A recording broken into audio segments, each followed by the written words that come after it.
Right, welcome to part 2. We are just briefly going to cover reassembly. Everything basically just pops in like a standard Retaliator. The only thing you've got to do is work out the actual length of your brass barrel. There's an equation you can use, but it's only really effective for springs of 14k and above. So there's another equation which gives you a rough rule of thumb. That's plunger tube diameter squared by plunger tube length.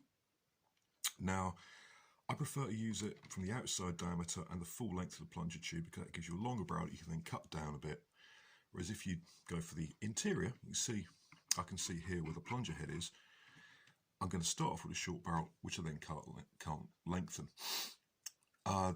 Once you've got your plunger tube diameter and your plunger tube length, work out your length of the barrel and then add a bit. And then basically you're good to go. The other way to do it is just to stick a whole 12-inch length of 17/30 seconds in here. See how far the dart goes down. In this case it went 11 inches. So I halved that to 4.5, which gives me the barrel length. This little bit of tape here is just to hold the barrel inside the 9/16. It interacts with that roughly half a dart length down here. So the pusher pushes half the dart into the 17/30 seconds, which means the dart doesn't have a sudden shock when it meets the narrow brass. That's it. We haven't needed a reinforced plunger catch. We haven't needed a different bolt sled. We're good to go. So I'm going to screw this up and we're going to put it on the chrono. I didn't chrono this last time because all the darts I used for testing this and working it out have been seriously chewed up and I wanted to wait for some new ones. So I've got those. So let's see what we finally get out of this, shall we? Okay, everything's all buttoned up again. We've got our worker magazine adapter. This will function with katana magazines from Jet. They tend to be a little low in reaction, so you have to be careful when you're loading them. That's good, but they do work with it. We've got our worker 15. We've got my brand new shiny chronograph. I will be doing a video on this. This is the best chronograph out of the 3 I own, and currently it's the only one that still works, but it's great. It's got a whacking great aperture, which makes getting shots through it really easy.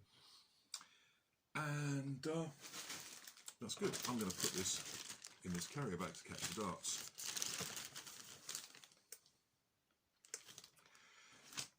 Now we have a fresh box of worker Gen 3s. I waited for a fresh box because the other darts, most of them had their heads glued on, at least once, and they've been fired a lot and they're a bit chewed up. These have got nice fresh foam, and the condition of your darts will affect your FPS by quite a lot. So let's put 1, 2, 3, 4, 5, 6, 7, 8, 9, 10 darts through here. And this is only a 7 kilogram spring, and it has got a very, very, very light prime. Because it's got a light prime, it's got a decently high rate of fire. Here we go. 141. That went straight through the carrier bag. Whoops, that's not going to work, is it? Oh well. 141, 140, 136, 137, 146,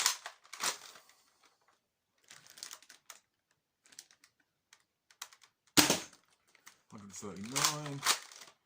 So far none of the heads have come off. 134, 3 shots left. 141, 141, last shot. 140. Okay, that gives us an average of 42.6 meters a second.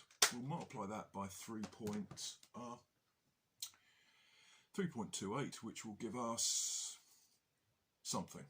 I should put the average FPS down here on the screen. So there we go. Average of, so we say 140. Now for a 7K spring, that's not bad. I mean, the plunger tube in the Retaliator, it's got limits. You could put a bigger spring in here and maybe get this to average 150, but at the expense of a tougher prime. Now, this in itself cost me £10 for the Retaliator on eBay, £9 for the worker muzzle attachment, and £15 for the brass and £5 for the spring. And I've got loads of brass left, particularly 9/16 and ½ inch. So £10, 20, 35, 40 quid. A Ceda hits an average of about 136 to 140 with the odd 150 out of the box, and costs 80 quid in the UK. Now of course you can't make this hit 200 FPS without replacing the plunger tube, which is a different kettle of fish entirely. But out of the box, this outperforms a Ceda and costs half as much. All you have to do is some work. So stick a muzzle attachment on, take the brass, stick a stock on, and I think this looks pretty cool. For a 150 FPS capped game, this is going to make a pretty good carbine, and it's probably going to get used in that configuration because I like carbine sized blasters. There you go. 150 FPS blaster, and it has hit 150. Today is a bit damp, which means the foam's a bit swollen. Anyway, there we go. That's the end of part 2 on the simplest brass breech. 40 quid, no drilling required. The actual work, once I've worked out what I was going to do and how to do it, took a couple of hours. Super happy with that. Works like a treat. Okay, I've been Felix Stowe Funforge. Hopefully you've been an audience who've learned something or at least been entertained a little bit. Thank you for watching. More videos to come, so if you like the channel, please click subscribe to keep up to date on stuff I'm rambling on about.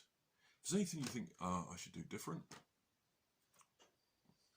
comments in the comments box. Thanks for watching.